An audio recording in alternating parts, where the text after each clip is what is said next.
بسم اللہ الرحمن الرحیم نحمدہ ونصلی علی حبیبہ الکریم۔ سورہ آل عمران کی آیت نمبر 40۔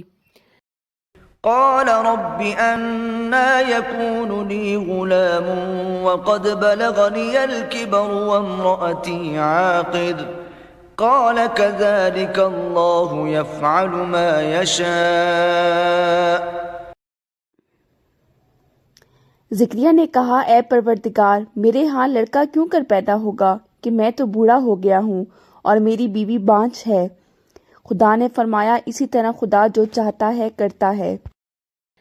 اچھا، اب ہم پیچھے پڑھتے آ رہے ہیں کہ حضرت زکریا علیہ السلام اپنے عبادت خانے میں عبادت میں مشغول تھے، نماز پڑھ رہے تھے، تو فرشتوں نے ان کو آواز دی کہ اللہ پاک جو تمہیں لڑکے کی خوشخبری دیتے ہیں۔ اب اس آیت میں آتا ہے کہ حضرت زکریا علیہ السلام نے تعجب سے کہا کہ اب جب کہ میں بوڑھا ہو چکا ہوں، اب میری بیوی جو ہے وہ بھی بانجھ ہے۔ اب کہا جاتا ہے کہ اس ٹائم حضرت زکریا کی عمر جو ہے وہ 120 سال تھی اور ان کی زوجہ کی عمر جو ہے وہ 89 سال تھی۔ تو مجھے اولاد کس طرح ہوگی؟ کیا میں جوان ہو جاؤں گا؟ کیا میری بیوی جو ہے وہ اس کا بانجھ پن ختم ہو جائے گا؟ مجھے اولاد کس طرح ہو سکتی ہے؟ تو اللہ تعالیٰ نے فرمایا کہ تم جس حال میں ہو تمہیں اسی طرح اولاد ہوگی۔ اللہ چاہے تو کچھ بھی کر سکتا ہے۔ اللہ تعالیٰ جو ہے ہر چیز پر قادر مطلق ہے، اس کو کسی چیز کو بدلنے کی، کچھ کرنے کی ضرورت نہیں ہے۔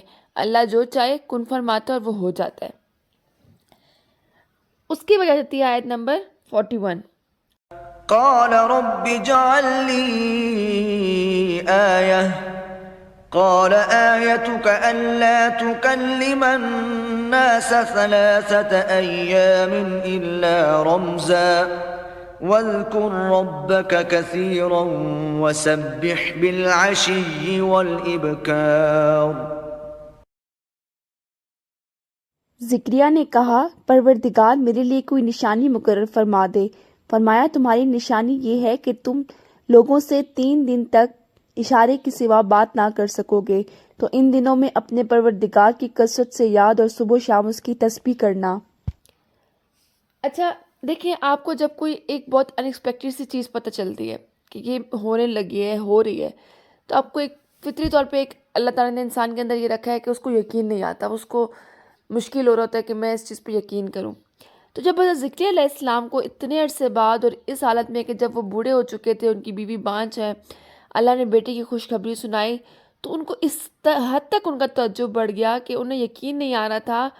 ایسا نہیں ہے کہ وہ اللہ کے اوپر یقین نہیں کر رہے تھے، لیکن ایک باعث حیرت، باعث خوشی وہ جو ہے ان کو سمجھ نہیں آ رہی تھی۔ تو انہوں نے اپنے رب سے کہا کہ مجھے کوئی نشانی عطا فرمائے۔ تو اللہ تعالیٰ نے فرمایا کہ تمہارے لیے نشانی یہ ہے کہ تم 3 دن تک لوگوں سے بات نہیں کر سکو گے، ہاں صرف اشارے میں بات کر سکو گے، اور جب تم لوگوں سے بات نہیں کر سکو گے تو اللہ کو بہت یاد کرنا، تمہاری زبان سے تسبیح اور تقدیس کے کلمات ادا ہوتے رہیں۔ دیکھیں، اب اس سے یہ بھی پتہ چلتا ہے کہ جب بھی آپ کو کوئی نعمت ملے، جب بھی اللہ تعالیٰ کو کوئی خوشی دے، تو اس کا مقصد یہ ہونا چاہیے کہ آپ اللہ کی حمد و ثنا بیان کریں، نہ کہ اس نعمت کا ڈنڈورا پیٹیں، بلکہ خاموشی سے اللہ تعالیٰ کی تسبیح بیان کریں، اللہ تعالیٰ کا شکر ادا کرنا چاہیے۔ اب بعض مفسرین یہ بھی کہتے ہیں کہ بنی اسرائیل جو ہے وہ چپ رہنے کا روزہ بھی رکھا کرتے تھے۔ ٹھیک ہے، اب دیکھیں کتنی بڑی اس میں ایک اللہ کی نشانی آ رہی ہے کہ ایک انسان بات کر سکتا ہے، لیکن وہ لوگوں سے بات نہیں کر پائے گا، صرف اور صرف اللہ کی تسبیح بیان کر پائے گا۔ ٹھیک ہے، اس کی وجہ تھی آیت نمبر 42۔ وَإِذْ قَالَتِ الْمَلَائِكَةُ يَا مَرْيَمُ إِنَّ اللَّهَ اصْطَفَاكِ وَطَهَّرَكِ وَاصْطَفَاكِ عَلَى نِسَاءِ الْعَالَمِينَ۔ اور جب فرشتوں نے مریم سے کہا، مریم، خدا نے تم کو برگزیدہ کیا ہے، تمہیں پاک بنایا ہے اور دنیا جہان کی عورتوں میں سے تم کو منتخب کیا ہے۔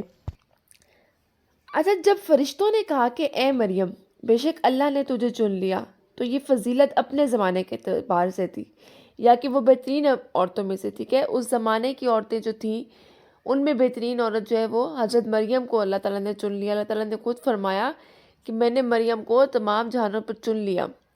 سیدنا علی بن ابی طالب رضی اللہ عنہ بیان کرتے ہیں کہ میں نے رسول صلی اللہ علیہ وسلم کو ارشاد فرماتے ہوئے سنا، مریم بنت عمران اپنے زمانے میں بہترین خاتون تھی اور اس امت کی عورتوں میں سے بہترین خاتون خدیجہ بنت خویلد ہیں۔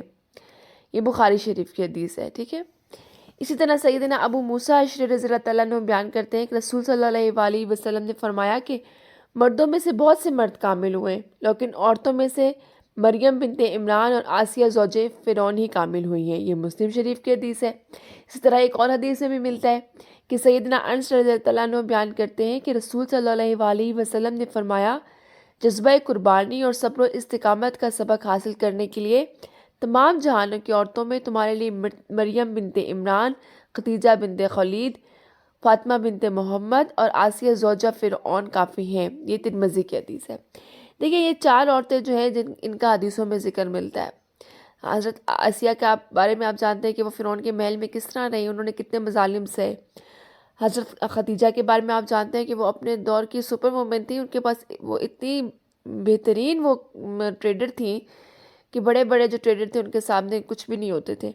اور حضرت مریم کا قصہ آپ پڑھ رہے ہیں کہ کس طرح ان کو اللہ تعالیٰ نے، آگے ہم انشاءاللہ پڑھیں گے مزید کہ کس طرح ان پہ مشکلات آئیں، اور فاطمہ بنت محمد کی کس طرح اللہ تعالیٰ نے ان کو حضرت حسین، حضرت حسن کی والدہ بنایا اور کیا کیا مشکلات ان کو پیش آئیں، صبر انہوں نے کن کن حالات میں کیا، ٹھیک ہے۔ یہ آگے انشاءاللہ پڑھیں گے ڈیٹیل میں۔ تو اللہ تعالیٰ ہم لوگوں کو بھی ان کی سیرت کو پڑھ رہے ہیں ہم، تاکہ ہم لوگ ان کی جو عادات ہیں، ان کے جو رہنے کا انداز تھا، اس کو اپنائیں، ٹھیک ہے۔ تو اللہ تعالیٰ نے کیا کہا، فرشتے نے آ کے پیغام دیا کہ اے مریم، اللہ تعالیٰ نے تمہیں چن لیا ہے اس جہان پر اور تمام عورتوں کے اوپر فضیلت دی ہے۔ آج کا لیسن جو ہم یہیں پہ اینڈ کرتے ہیں، نیکسٹ لیسن کا آغاز ہم انشاءاللہ اگلی آیت سے کریں گے۔ جزاک اللہ خیر کثیرا۔